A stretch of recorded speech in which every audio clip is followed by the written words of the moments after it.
Boker Tov, bonjour à tous, on est arrivé 83, page 83, deuxième colonne. Ki Moshe Rabbeinu alav shalom lo yada ish et kvorato, parce que Moshe Rabbeinu, il n'y a personne qui connaît l'endroit de sa sépulture. Ki mi lanu gadol mi Moshe shelo ta'asek bo ela kadosh baruch hu levado. Parce que qui est-ce qu'on a d'aussi grand que Moshe Rabbeinu? Que c'est Hachem lui-même qui s'est occupé de son enterrement.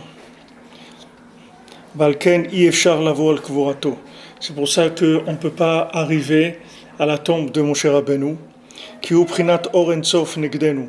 Parce que la tombe de Moshe Rabbeinu, c'est de la lumière infinie par rapport à nous. Et kol ze machmat bgam maaseh shitim.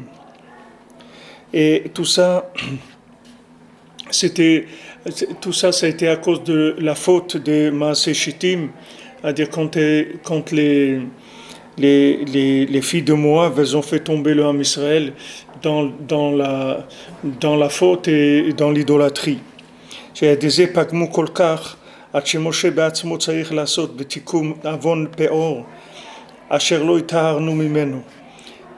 que le bgam, c'est-à-dire la faute, elle a été tellement forte, elle a tellement abîmé, jusqu'à que Moshe Rabbeinu lui-même doit s'occuper de cette faute-là, de Péor, la faute de la Avodah Hazara de Péor, qu'on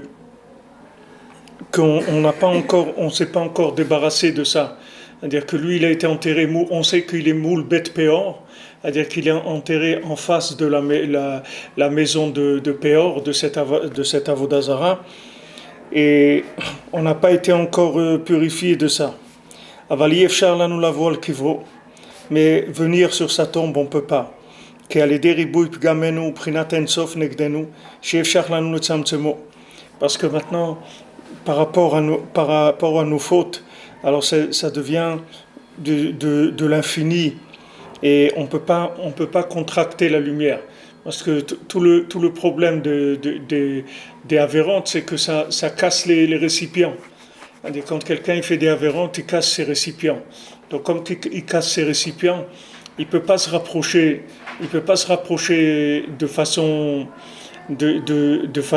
directe, parce que maintenant que ces récipients ils sont cassés, alors la moindre lumière ça va lui faire du mal, ça va le détruire.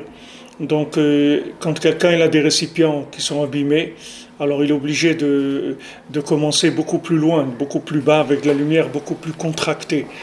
Donc c'est pour ça qu'on ne peut pas aller sur la tombe de Moshe Rabbeinu, parce que le fait qu'on a fauté, ça a rendu nos récipients incapables de supporter cette lumière-là.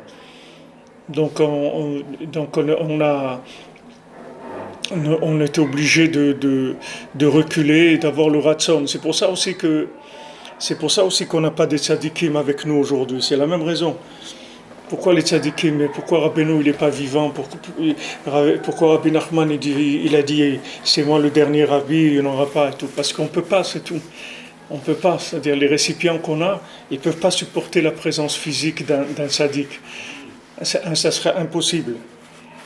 Moi, j'ai connu Rav Shmuel Shapira, alav shalom, le père de celui qui vient ici pour ramasser la tzedaka, son père. Et quand une fois j'étais à Méron, et il était là-bas aussi, c'était vers la fin de sa vie.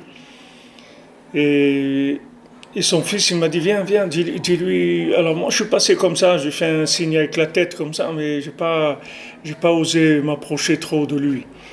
Alors son fils, il m'a dit, viens, dis-lui Shabbat Shalom et tout, viens, serre-lui la main, tout ça. Alors il m'a approché de lui, mais dès que je suis rentré dans ces 2 mètres, j'étais dans un état, je commençais à trembler, j'étais pas bien du tout. C'est-à-dire, c'est difficile de supporter cette intensité comme ça de sainteté, c'est très fort. Ça, c'est Rav Shmuel Shapira. Imaginez-vous Rabbi Nathan, imaginez-vous Rabbeinu. On peut pas Birlal, c'est-à-dire que les récipients qu'on a, ils sont tellement en morceaux, on est tellement en morceaux qu'on peut pas. Donc la seule chose qui nous reste, c'est le vouloir, c'est-à-dire d'avoir un vouloir et d'avoir la émouna et le vouloir de se rapprocher d'eux. Mais cette distance-là, elle est, elle est indispensable. C'est-à-dire, on ne peut pas autrement. C'est pas que maintenant la tombe de Moshe Rabbeinu, c'est pas une punition qu'elle est cachée. C'est au contraire, c'est pas une punition. C'est pour que on n'aille pas directement et qu'il n'y ait pas la Géoula tout de suite et qu'on puisse se refaire, comme on dit, une santé, qu'on puisse se remonter un petit peu. Mais sinon, s'il y avait la tombe qui était là, alors qu'est-ce qu'on va faire? On va aller prier, il va y avoir la Géoula. Et s'il y a la Géoula dans l'état où on est, alors qu'est-ce qu'on va faire? On n'a pas eu le temps de se réparer, on n'a pas eu le temps de progresser. Donc toutes ces situations qui ont l'air d'être des situations qui sont négatives, en fait, c'est pas négatif. C'est négatif par rapport à l'absolu, mais par rapport au relatif, c'est ce qu'il faut faire maintenant. Comme quelqu'un qui a besoin d'un régime alimentaire ou qui doit pas trop se fatiguer ou qui doit faire respirer de l'air de la montagne ou n'importe quoi. C'est pas quelque chose qui est mal pour lui. C'est une restriction, mais c'est une restriction dont il a besoin maintenant, justement pour pouvoir se reconstruire. וכל זה מחמד שאז עדיין לא נכנסו לארץ ישראל ונבנה את המקדש שהוא עיקר בית התתה. Tout ça, c'est parce que ils étaient pas encore entrés en Eretz Israël. Il n'y avait pas eu encore la reconstruction du temple, qui est la maison d'en bas. Donc du moment où il n'y avait pas encore la reconstruction du temple, ça veut dire déjà on est dans une situation qui est pas parfaite, qui est pas complète. Donc on peut pas se permettre d'avancer vers des lumières qui sont trop fortes, parce qu'il n'y a pas la maison encore d'en bas. Donc ça veut dire que le keli en bas, le récipient en bas, il n'est pas encore terminé.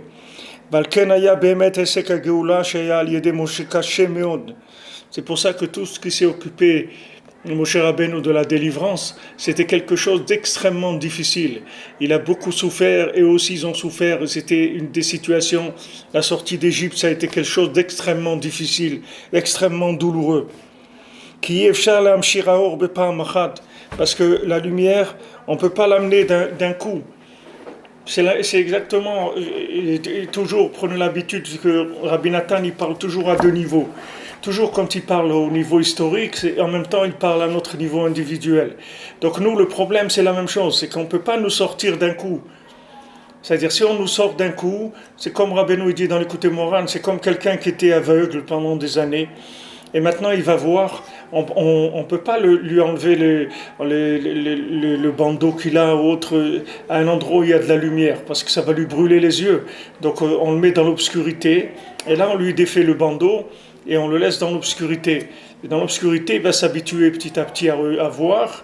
Et à ce moment-là, on va allumer une petite bougie, un petit truc, doucement, doucement, comme ça, jusqu'à ce que ses yeux reprennent la possibilité de voir. Nous, c'est la même chose. D'un côté, on veut nous aider, on nous aime, on veut nous donner des choses. D'un autre côté, quand on nous les donne, ça nous détruit. Alors, c'est très difficile à faire. Voilà, Hachem, il a fait la Géoula, Matan Torah, il donne tout. Et qu'est-ce qu'on a fait, nous?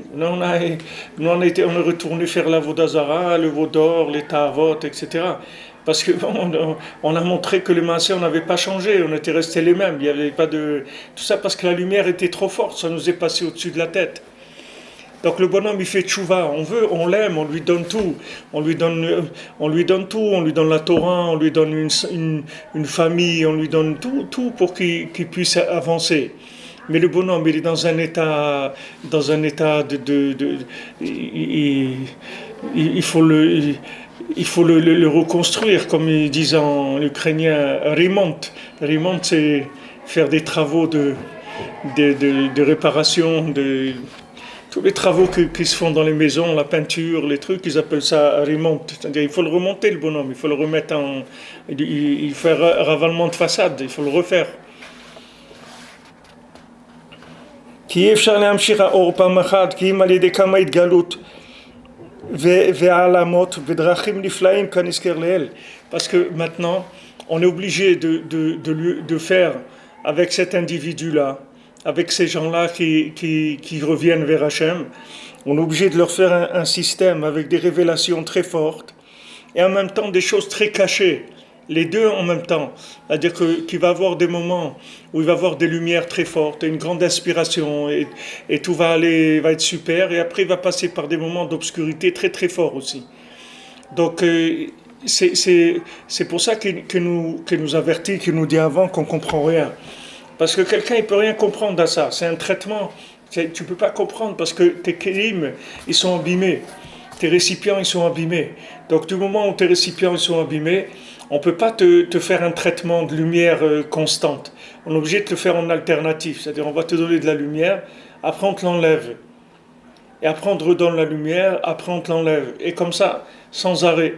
Jusqu'à ce que maintenant tu arrives à un niveau de vouloir qui soit, qui soit complet, total. C'est-à-dire que tu es vraiment en vie et que cette envie-là, elle soit tellement forte que tu peux rentrer déjà dans quelque chose de constant.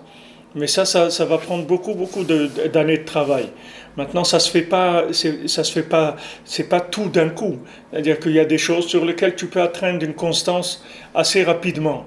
Et il y a d'autres choses qui sont plus difficiles. Chacun selon là où il a les récipients qui sont abîmés. Des gens qui ont des récipients abîmés dans un domaine, dans le domaine de l'argent, dans d'autres domaines, ça va prendre plus de temps pour se mettre en place. Donc ils vont passer des épreuves. Ça va avancer, ça va reculer comme ça sans arrêt. Et y a pas, on peut rien faire, c'est comme ça. Pour ça qu'on comprend rien. Il te dit, tu peux pas comprendre ça. Le traitement que Hachem il va te faire pour te rapprocher de lui, tu peux pas le comprendre. Tu peux pas comprendre ce traitement-là.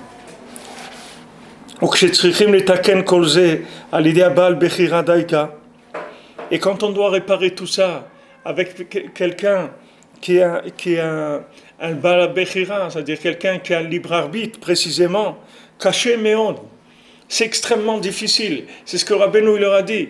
Rabbeinu il a dit à un moment, il a dit, je crois que je vais aller dans un endroit, me cacher dans un endroit et vivre là-bas, et je m'occuperai de vous après la mort. Parce que après la mort, vous pouvez plus dire non. Il n'y a plus de Bechira. Donc ça, c'est beaucoup plus facile après.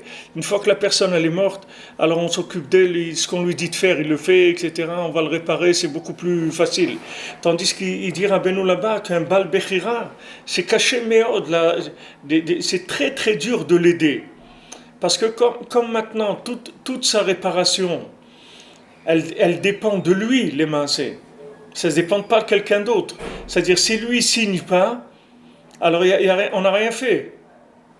Tu peux dire ce que tu veux, mais si lui ne signe pas, le contrat il n'est pas valable, il n'y a rien. Donc maintenant on doit l'amener à lui à vouloir la chose. Maintenant les récipients qui sont détruits, ça l'empêche de vouloir. Parce que quand les récipients ils sont détruits, la personne elle ne ressent pas de plaisir par rapport à la chose. La personne elle a une approche de contrainte. Parce que ces récipients ils sont détruits. Donc si maintenant ces récipients ils sont en place, il n'y a pas de problème. La lumière elle rentre dans les récipients et il va ressentir un plaisir extraordinaire dans Avodat Hashem. Il va être bien, il va être joyeux dans Avodat Hashem. Il va être content. Mais maintenant, comme ces récipients ils sont abîmés, donc quand tu lui envoies de la lumière, alors ça l'ébranle complètement le bonhomme, parce qu'il n'a pas de récipient.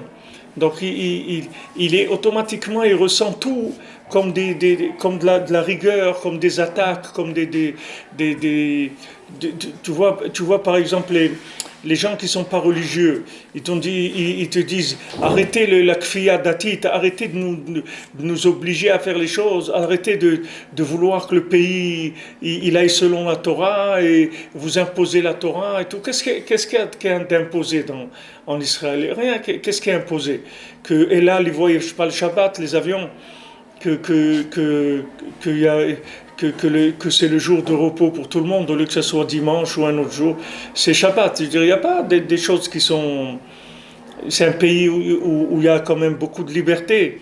Mais le problème, c'est que quand quelqu'un il a des récipients qui sont brisés, la moindre odeur de la Gdusha, de la sainteté,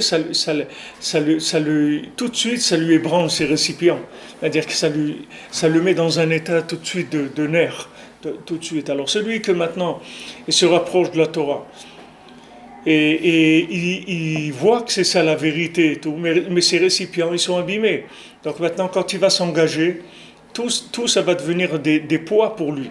D'aller à la synagogue, c'est un poids. D'aller tremper la vaisselle au mikvé, c'est un poids. De donner le maaser, c'est un poids. Il y a des gens, ils ne donnent pas le maaser. C'est dur pour eux de donner le maaser. Quoi, il va donner 10% de ce qu'il gagne et tout. C'est dur, il n'arrive pas. C'est des choses qui sont dures pour lui. Pourquoi? Parce que les récipients, ils sont cassés. Donc maintenant, tu vas avoir affaire à quelqu'un, comme dit Rabbeinu, qui les chaoragnu kolayom. Pour toi, on meurt toute la journée. On se fait tuer pour toi, Hachem, toute la journée. Ça veut dire que c'est vrai qu'on fait la Torah et tout, mais comme nos récipients ils sont cassés, donc on est obligé de souffrir. C'est très difficile. Et maintenant, on a besoin que ce bonhomme-là, il signe de bon cœur. Pas que sous de la pression. Parce que si tu signes sous pression, c'est pas valable. Il faut que tu signes de bon cœur. Il faut que tu dises, c'est vraiment ça. Ma vie me plaît. J'aime ma vie, j'aime la Torah. J'aime ma vie familiale, j'aime Eretz Israël, j'aime le tzaddik, j'aime. Et si maintenant tu n'aimes pas, il faut au moins que tu dises, j'aimerais aimer, j'arrive pas à aimer, mais j'aimerais aimer, j'arrive pas, c'est difficile pour moi, mais j'aimerais aimer ça, au moins manifester, parce que sinon, tu n'utilises pas ton libre arbitre. C'est ça la différence entre l'éveil d'en haut et l'éveil d'en bas. L'éveil d'en haut, c'est quand on voit une lumière qui ne tient pas compte de tes récipients. Donc cette lumière, elle t'oblige. Tu ne peux rien faire. Tu es obligé. C'est comme un jeune, il a envie de sortir, d'aller jouer avec ses copains et tout. Son père lui dit, ce soir, tu es là à la maison, il y a un repas pour l'anniversaire de ta sœur ou de ta mère ou de trucs. Ce soir, tu es avec nous à table. Maintenant, il n'a pas envie. Parce que lui, il a prévu quelque chose avec ses copains, de sortir, etc. Mais il n'a pas le choix. Son père lui dit ça, son père il lui exige quelque chose. On est obligé de le faire. Donc il va le faire. Mais son cœur, il est avec ses copains, il n'est pas là. Il aurait aimé que ça soit annulé, il aurait aimé qu'il y ait quelque chose qui se passe pour qu'il puisse aller avec ses copains. Alors c'est la même chose. La personne, elle est dans un état catastrophique, avec le cœur complètement infesté de plaisir de ce monde et de désir de ce monde. Maintenant, tu lui dis, tu lui envoies une lumière, que cette lumière elle va l'obliger à sortir d'Égypte. Il va sortir malgré lui d'Égypte. C'est-à-dire son niveau de Bechira, il est presque nul là-dedans. C'est-à-dire le choix qu'il a, il y a presque rien. Il y a quelque chose, parce que s'il y avait rien du tout, il ne serait pas sorti.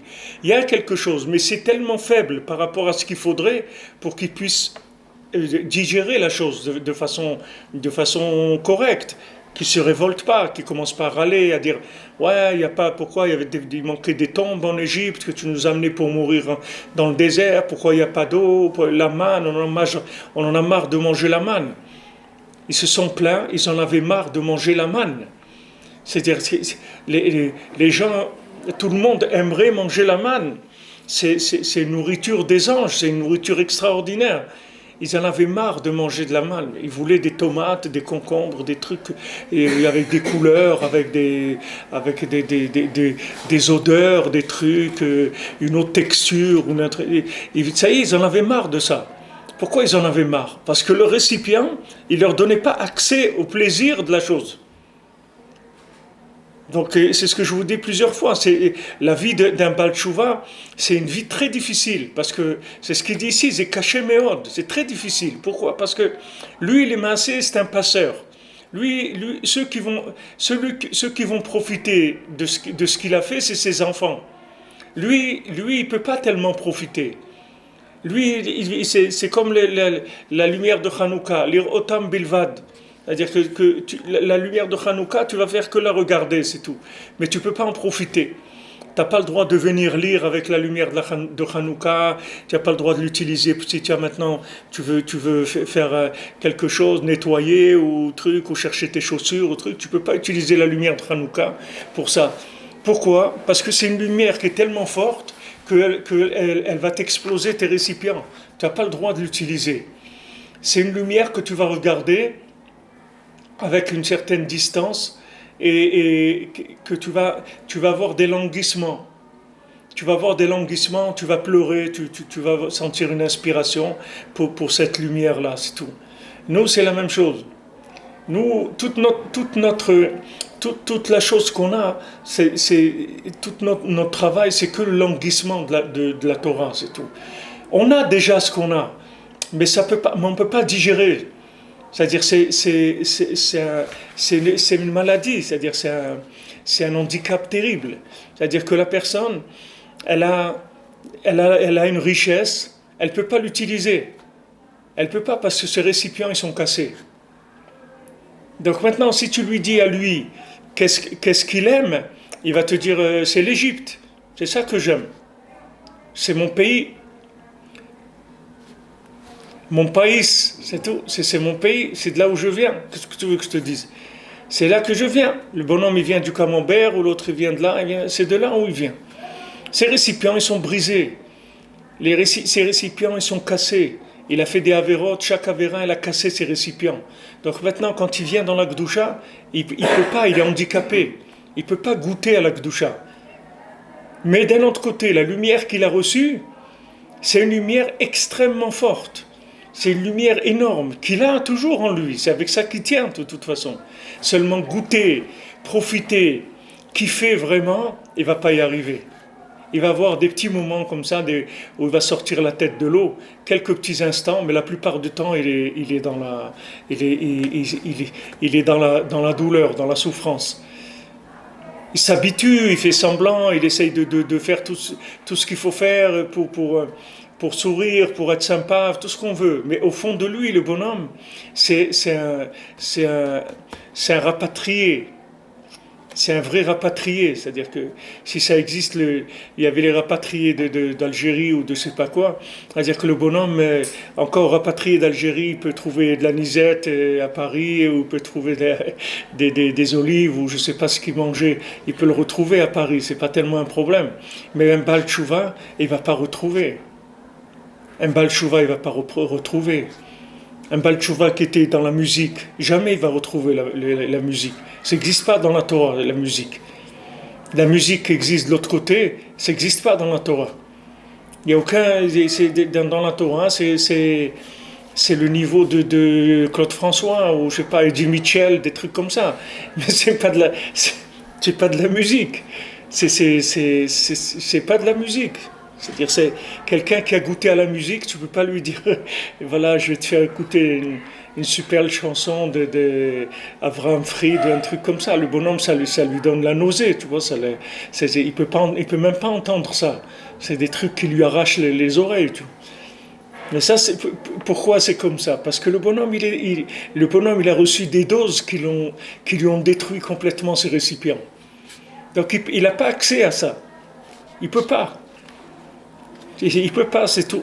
Il est là et il fait ce qu'il peut. Mais il y a des choses, il ne peut pas. Alors que tu vas voir des gens qui vont profiter de ça, qui vont être contents. Et toi, tu vois que tu ne peux pas. C'est pas ton truc, tu ne peux pas. Alors le Baal Tchouva, il est dans cette situation et la plupart du temps, toute sa vie, c'est comme ça. Que c'est un passeur. Et tout ce qu'il aura gagné, c'est ses enfants et les gens, les élèves qu'il a pu avoir, les gens qu'il a fait passer de l'autre côté. Alors eux, ils vont profiter, ils vont s'installer, ils vont profiter, etc. Comme les rapatriés, les gens, ils sont comme ils sont. Mais leurs enfants, ils se sont intégrés. Les enfants, ils n'ont pas connu ça, ils se sont intégrés. Ils sont dedans, ils vivent normalement, c'est tout, il n'y a pas de problème. C'est pour ça qu'il dit, c'est parce qu'on n'est pas rentré en Eretz Israël, tout ça. Comme on n'est pas rentré en Eretz Israël et qu'il n'y a pas eu la reconstruction du temple et tout, ça fait que c'était extrêmement difficile pour ces gens-là. C'est-à-dire que les gens qui sont sortis d'Égypte, c'était extrêmement une très grande douleur. C'est pour ça que Moshe Rabbeinu ne voulait même pas commencer. Parce qu'il ne voyait pas comment il allait faire. Il ne voyait pas comment il va faire. Comment il va faire avec des gens qui sont dans un état un état de destruction pareil. Comment il va faire? Ça lui paraissait impossible. Vraiment impossible. Et c'était toute une discussion avec Hachem et mon cher Rabbeinu, il ne voulait pas. Il dit, tu m'envoies dans un truc où je sais que je ne vais pas réussir. Je ne vais pas réussir. Je le vois que je ne vais pas réussir. C'est impossible. Hachem, il lui dit, tu vas le faire quand même. Tu vas le faire quand même, tu vas les faire sortir, etc. Parce qu'il n'y a pas le choix. Il n'y a pas le choix. Il faut les faire sortir. Dans l'état où ils sont, mais il faut les faire sortir. Eux, ils seront comme ils seront, mais leurs enfants, ils rentreront en Eretz Israël, leurs enfants, ils sont dedans, ça sera déjà autre chose complètement. Un enfant qui naît dans la Kedusha, avec des parents qui sont Shomer Tarat HaMishpacha et la Kashrut et tout, c'est autre chose complètement, c'est un autre niveau. Et aussi, pour nous, c'est-à-dire, il faut savoir aussi qu'on ne peut pas, nous exiger des choses qu'on va exiger aux autres, tu comprends? Parce que le fait que maintenant, on a deux aspects, c'est-à-dire on a un aspect d'une lumière qui est très forte, c'est-à-dire on vit avec une lumière très forte. On est alimenté avec une lumière très forte pour se maintenir dans la Torah, dans le judaïsme et tout. On a une lumière très forte en nous. Mais d'un autre côté, on est handicapé dans les récipients. Donc c'est une contradiction permanente. C'est pour ça aussi qu'il te dit, tu comprends rien. Parce que cette lumière, c'est pas toi. Toi, t'as pas de rapport avec cette lumière. Toi, tu es toi, c'est-à-dire tu es sorti d'Égypte, il y a des récipients qui sont détruits. Et cette lumière, c'est une lumière qu'on utilise pour te rapprocher tout le temps d'Hachem. Et normalement, jusqu'à 120 ans, tu garderas cette lumière. Cette lumière, jamais elle te quittera. Il y aura des hauts, des bas. Mais cette lumière, elle restera tout le temps avec toi. Parce que le fait, Hachem, il dit, moi, une seule chose que je me souviens, Hachem il dit, moi je retiens une seule chose. Moi je retiens pas ni la faute du veau d'or, ni les trucs et tout. Moi la seule chose que je retiens, c'est qu'ils ont été après moi dans le désert et tout. Qu'ils se sont embarqués avec Moshe Rabbeinu et qu'ils ont été d'accord de faire ce passage-là. C'est-à-dire ils ont fait le pas, ils ont dit à Moshe Rabbeinu, on te suit, on y va, c'est tout. L'ertecha acharag b'midbar be'eretz lo zerua. C'est-à-dire tu m'as suivi dans le désert, dans une terre qui n'était pas semée, où il n'y a rien qui pousse. Ça, c'est matériellement, mais spirituellement, c'est la même chose. C'est-à-dire que on t'embarque dans quelque chose que tu sais vraiment pas où tu vas. Vraiment pas où tu vas. Tu fais des efforts, tu fais ce que tu peux, mais tu sais pas où tu vas. Maintenant, Hachem, il regarde ça. C'est qu'à un moment, tu as dit oui, et tu as accepté de te laisser tirer. Bien que la lumière, elle soit forte et que 99% du travail, il a été fait par cette lumière qu'on t'a envoyée, malgré ça, le fait que tu as fait le pas et tu as suivi, il y a un petit point de libre arbitre, et sur ça, Hachem, il se rappelle que de ça. Et ça suffit pour commencer le processus de la Géoula. C'est ça, c'était Géoula Rishona, la sortie de Mitzrayim, c'est la première délivrance. Elle n'est pas parfaite, justement, parce qu'il y a eu trop d'interventions d'en haut. Et l'homme, les Maasé, il ne voulait pas tellement, c'était difficile pour lui. Il n'y a que les Lévi'im qui étaient, la tribu de Lévi qui était dedans. C'est-à-dire que les autres, c'était difficile. Les autres, c'était difficile parce que la transmission, elle s'est faite. Le Zohar, il dit, je crois que c'est le Zohar qui dit, où j'ai vu ça, c'est Zohar qui dit ça, ou c'est Rabbi Nathan que j'ai vu qui dit ça, que maintenant, Avraham Avinu, il avait écrit plein de Sfarim, il avait des centaines de livres, Avraham Avinu, qu'il avait écrit, parce que c'était un spécialiste en Avodah Zarah, Avraham Avinu. C'est-à-dire c'était un homme, il avait beaucoup d'écrits pour prouver que l'Avodah Zarah c'est faux. Il avait beaucoup de Sfarim. Maintenant, il s'est dit à qui je vais transmettre ça. Il a transmis à Yitzhak.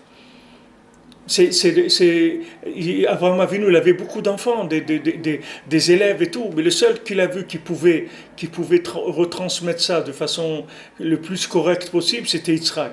Donc il a donné à Yitzhak. Yitzhak aussi, il a vu qui est-ce qui pouvait, bien que Esav, il essayait de montrer qu'il était avec Hachem, etc. Mais Yitzhak, il a donné à Yaakov.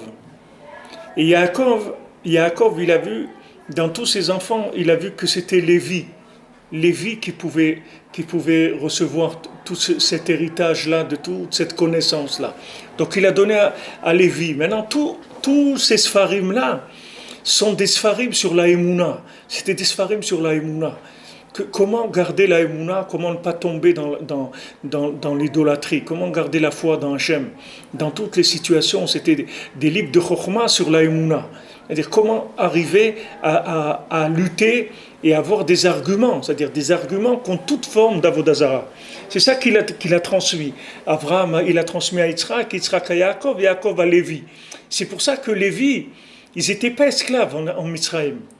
Parce qu'ils avaient la émouna qu'ils avaient, ça fait qu'ils sont pas rentrés dans le système égyptien du tout. Ils n'ont rien à voir. Pour ça aussi que quand ils sont sortis, ils n'ont pas fauté. Ils n'ont pas fauté dans le veau d'or, ils ont jamais fauté, les chevettes de Lévi. Parce qu'ils ont reçu cet héritage-là, que c'était l'héritage de la émouna. Donc ça leur a permis de passer toutes les épreuves, sans avoir du tout sans tomber. Mais le reste, ils se sont ramassés, le reste. Le reste, avec le Erev Rav et tout, le Erev Rav, ils les ont entraînés, ils sont tombés. Les gens, ils sont tombés. Donc maintenant, ces gens-là, comment tu vas faire avec eux ? C'est très difficile parce qu'ils sont contaminés par l'Avodazara. Ils ont leur libre arbitre, il est très entamé, c'est-à-dire très abîmé, très endommagé. Et il faut quand même que tu leur permettes de faire un choix au niveau où ils sont. Donc nous, c'est la même chose. C'est-à-dire que tu peux prendre tous les arguments que tu vois dans la sortie d'Égypte et ça va te donner un plan pour l'Aïd Bodedut, pour comment tu dois parler avec Hachem, comment tu dois te considérer. Parce que quand tu vis dans un monde religieux et tout, toi tu crois que tu es un religieux. Alors tu vois comment ils vivent les gens, etc. Toi tu crois aussi que tu es comme ça. Mais les Maasé, tu n'es pas comme ça. Tu n'es pas comme ça, tu n'es pas un religieux. Tu es un bonhomme qui revient. Tu es un bonhomme qui revient. Et le bonhomme qui revient, l'argument que tu as principalement quand tu fais de beaux des doutes, c'est que tu peux dire à Hachem, c'est vrai, j'ai rien fait, mais j'ai pas dit non. C'est là où tu as utilisé ton libre arbitre. C'est que tu n'as pas dit non. Parce que même avec toute cette lumière, moi j'ai vu des gens qui ont reçu toute cette lumière, ils ont dit non. Et ils sont venus peut-être 30 ans après. 30 ans après, ils sont venus. Ça a mis 30 ans pour qu'ils viennent. Ou des gens, je vous ai dit, des gens pour Ouman, que je leur ai proposé, je dis viens Ouman, etc. Viens. Non, ils ne voulaient pas. Ils ne voulaient pas venir à Ouman. Mais 30 ans après, 35 ans après, ils sont venus à Ouman. Il a fallu toutes ces années-là pour que la personne ait un petit peu de récipient pour capter la lumière de la chose. Alors, Baruch Hashem, quand quelqu'un il est proche de Rabbeinu, quand quelqu'un il est en Eretz Israël, quand quelqu'un il est marié, il a des enfants, il met ses tefilines tous les jours et tout, il doit dire Hachem, c'est vrai, je suis dans l'état où je suis, mais j'ai pas dit non, c'est tout. Quand tu es venu me chercher, tu vois bien que j'ai répondu à l'appel. J'ai dit d'accord. Même que le jeu il était très très difficile. Parce que Moshe Rabbeinu il dit c'est dommage parce que tu vas encore. Il avait raison parce que quand ils ont fait le veau d'or, alors Hachem il a dit ok ça y est je finis avec eux, je vais refaire un peuple avec toi. Alors Moshe Rabbeinu il dit tu vois donc j'avais raison. Donc tu m'as envoyé dans un truc, c'est une faillite le truc où tu m'as envoyé. Tu m'as envoyé dans un truc qui marche pas, je te l'avais dit je voulais pas. Pourquoi maintenant tu veux que je les ai... Tout ce que j'ai fait avec eux, de les faire sortir et tout, pour maintenant les détruire parce qu'ils ont fait le veau d'or. Mais ça ne marche pas ton histoire là. Il y a un truc qui ne marche pas là-dedans. Ou maintenant tu continues jusqu'au bout avec la miséricorde, et tu ajoutes encore de la miséricorde, encore plus que ce que tu as eu pour les sortir d'Égypte, ou ton truc ne tient pas la route. Parce que, et moi c'est pareil, si tu refais un peuple avec moi, alors qu'est-ce qu'il y a? Et s'il faut encore, c'est pas possible. Donc comme ça ne va pas marcher. Donc Hachem, il a été d'accord. Il a accepté l'argument de mon cher Rabbeinu, il a dit d'accord, je suis d'accord, je passe l'éponge. C'est pas que Hachem il a enlevé la faute du veau d'or, mais comme c'est écrit, le Zohar il dit, il a, comme on dit, il a parsemé ou il a divisé sur toutes les générations jusqu'à la venue du Mashiach. C'est-à-dire chaque génération, elle paye un petit peu du veau d'or. C'est un remboursement qui s'est fait sur l'histoire de l'humanité. La faute du veau d'or, c'est tout le temps. Il dit Rabbi Nathan, c'est le Rebbe qui dit qu'il n'y a pas une avéra dans laquelle il n'y a pas la faute du veau d'or. C'est-à-dire toutes les avérotes qu'on fait, il y a toujours dedans une part du veau d'or. Parce que c'était le refus, c'est-à-dire c'était le retour en arrière. C'est le refus. Le refus, le bonhomme, le rejet total, il rejette tout, il retourne en arrière complètement. Alors ça a été un échec, c'est-à-dire pour Hachem, c'est un échec. Comment, avec tout ce qui a été fait, etc., maintenant ils retournent en arrière. Qu'est-ce qu'on va faire avec eux? Non, il faut que tu saches que ne retourne pas en arrière, reste tranquille, reste tranquille. Le fait que tu as dit oui, ça jamais on pourra te l'enlever. Personne ne pourra te l'enlever. Ne retourne pas en arrière, parce que toute ta vie, elle est construite sur ça. C'est-à-dire que tu as dit oui dans un état d'handicap terrible, dans un état de destruction terrible. C'est-à-dire avec une mentalité égyptienne, avec une sensibilité égyptienne, avec un émotionnel égyptien, avec des idées égyptiennes. Tout ça, malgré tout ça, tu as dit oui. Donc ça te donne un avantage que personne n'a. Donc, mais ne te compare pas par rapport aux autres. Les autres, ils vont gagner leur vie à la sueur de leur front. C'est-à-dire que les autres, ils vont devoir payer leur place. Ils doivent travailler. C'est comme ça qu'ils vont utiliser leur libre arbitre. Leur libre arbitre, il va être utilisé dans la rentabilité par rapport à des gens qui ont des récipients. Mais des gens qui ont des récipients qui sont cassés, c'est pas la rentabilité qu'on va regarder chez eux. C'est pas ça. On veut juste qu'ils acceptent et qu'ils essayent d'être joyeux et de remercier Hachem, qu'ils soient reconnaissants, malgré qu'ils souffrent, mais qu'ils soient reconnaissants, parce qu'ils sachent que justement, malgré que la personne, elle ait des récipients tellement détruits, elle soit tellement abîmée, Hachem quand même, il a eu pitié de lui et il l'a fait sortir de là où il l'a fait sortir. Donc ça demande une reconnaissance permanente. Donc ça, il faut jamais rentrer dans la course à la médaille d'or au présidentiel. C'est pas notre ignal. C'est-à-dire un Baal Tchouva, c'est pas ça son ignal. Il doit pas rentrer dans la course à la médaille d'or. Lui, il doit rentrer uniquement dans la reconnaissance, à dire merci, c'est tout. Ce qu'on veut, c'est on veut pas qu'il soit sorti malgré lui. On veut a fortiori, ou plutôt a posteriori, il reconnaisse que c'était bien. Et que s'il avait eu des récipients qui n'étaient pas abîmés, il aurait été très très joyeux de sortir. C'est comme il a dit Lavan à Yaakov, pourquoi tu t'es sauvé? Pourquoi tu t'es sauvé? Parce qu'il a dit, j'ai peur que tu me tues. C'est pour ça que je me suis sauvé. J'ai peur que tu me tues. Et il dit, mais attends, mais tout ça c'est à moi. Comment je vais te tuer? Tes femmes, c'est mes filles. Tes enfants, c'est mes petits-enfants, ils sont à moi. Ce troupeau, d'où tu l'as eu? Tu es venu avec un baluchon chez moi, tu n'avais rien. Et maintenant tu pars avec tout un campement, avec des femmes, des enfants, des troupeaux, des trucs et tout. Où tu as fait ça? Tu l'as eu de chez moi, oui. C'est pour ça qu'il avait peur, Yaakov. La Gemara, elle dit, mais il a eu une aftacha d'Hachem. Hachem, il lui a dit, je vais être avec toi. Je vais être avec toi, t'as pas peur. Il avait peur quand même. La Gemara, elle dit pourquoi? Shema Igro Machet. Il avait peur que la faute, ça entraîne. Quelle faute? Qu'il était loin de ses parents, malgré que c'est ses parents qui lui ont dit de partir, et qu'il a fait Kibbout Avaim en partant. Malgré ça, il n'était pas là-bas, il n'a pas pu servir. Il a pas pu servir son père, il n'a pas pu s'occuper de sa mère, de son père et de sa mère. Il avait peur de ça. Il avait peur qu'il s'est marié avec 2 sœurs aussi. C'est-à-dire, il avait des choses qui lui faisaient peur. Et donc, il y avait Esav, le glaive de Esav qui était sur sa tête. Il avait peur de tout ça. Parce que Yaakov, il était conscient qu'il a fait des choses qui n'étaient pas. Il a pris les brachot à Esav, il a fait plein d'entourloupettes pour attraper son truc. Pourquoi? Pourquoi il a dû passer par là? C'est tout une question de récipient, c'est tout. C'est tout une question de récipient. C'est ce qu'il dit le fils du roi, c'est ce qu'il dit dans le Sipurim Maasiot. Il dit, je ne comprends pas. Pourquoi je dois passer par là? Pourquoi je dois aller me déguiser pour piquer les brachot à Esav? C'est à moi les brachot, tu me les donnes. C'est pas à moi, donne-lui, c'est tout. C'est à lui, donne-lui.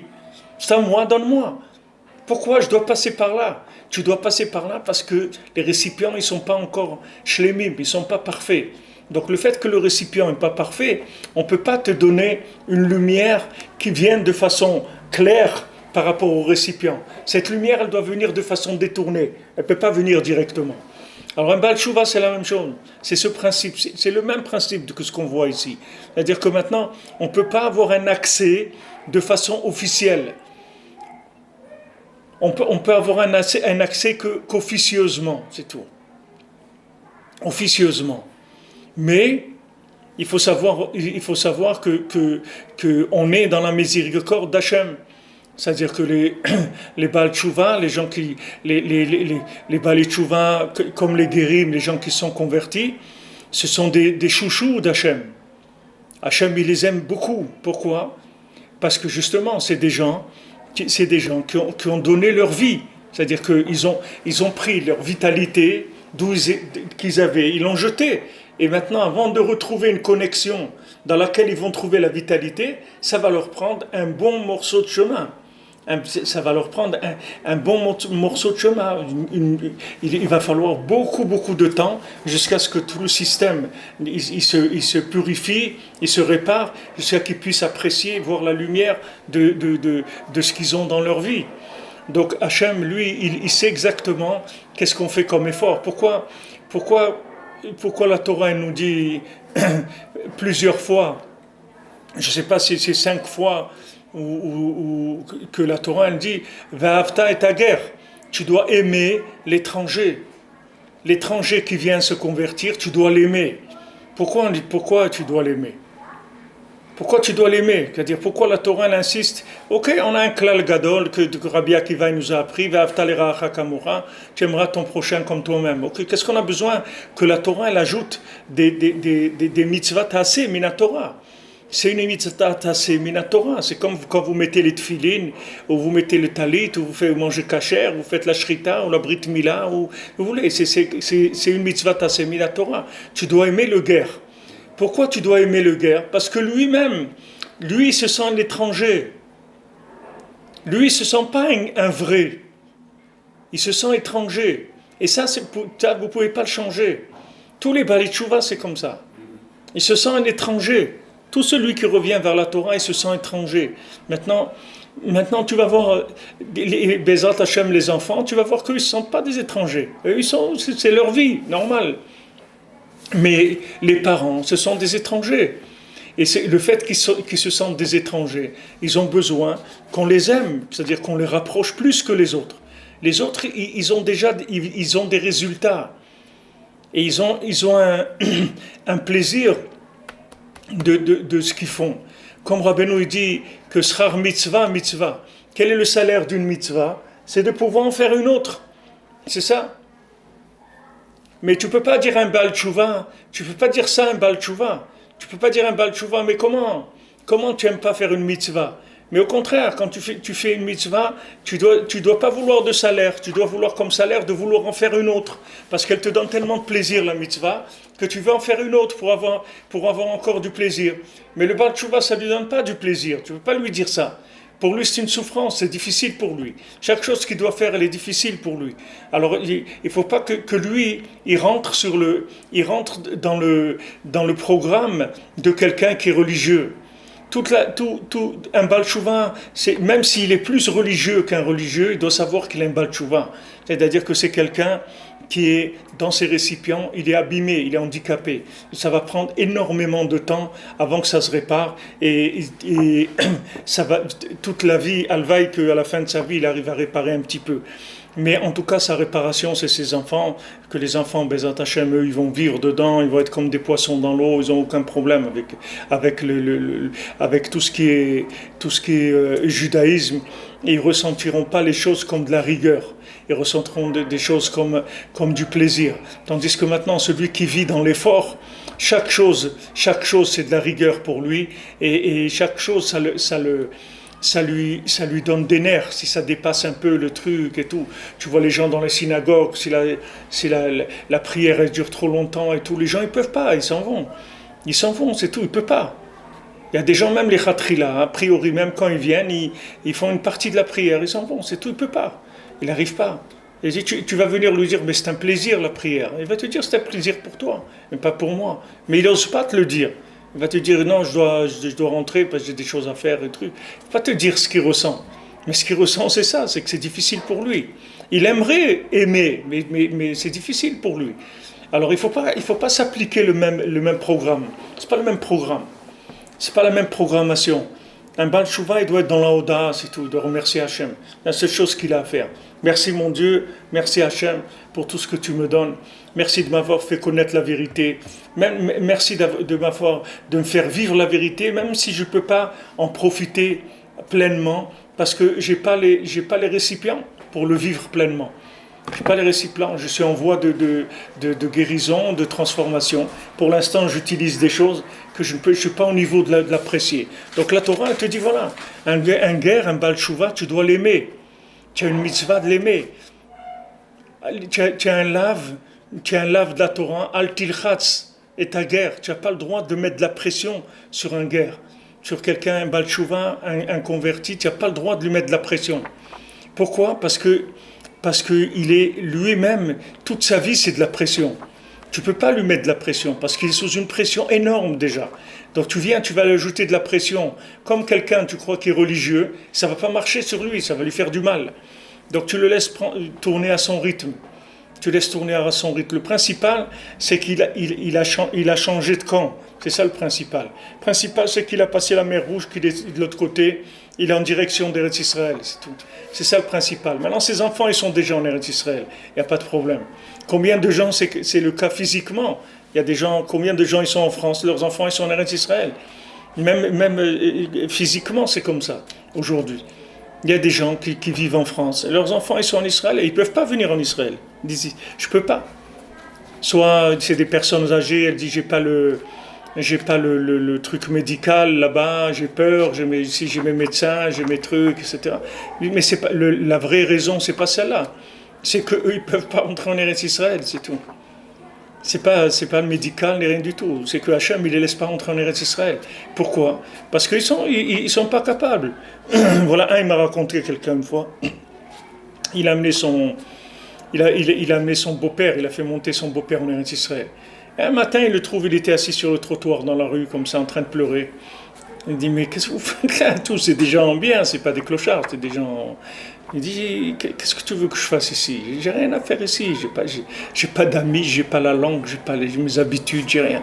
Le gars, il avait son truc, il a le PMU, il va tous les matins, il va au PMU, il prend son truc et son petit café ou l'apéro avec les gens. Il a son mode de vie. Qu'est-ce que tu l'amènes ici ? Tu veux quoi ? Tu lui dis, je vais te donner un super truc, super et tout. Mais lui, il sait pas qu'est-ce que ça veut dire super. Ça veut rien dire. Ça veut rien dire pour lui. Ça, c'est tout.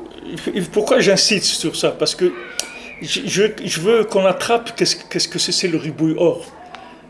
C'est ça le ribouille or. Que vous compreniez qu'est-ce que ça veut dire ribouille or.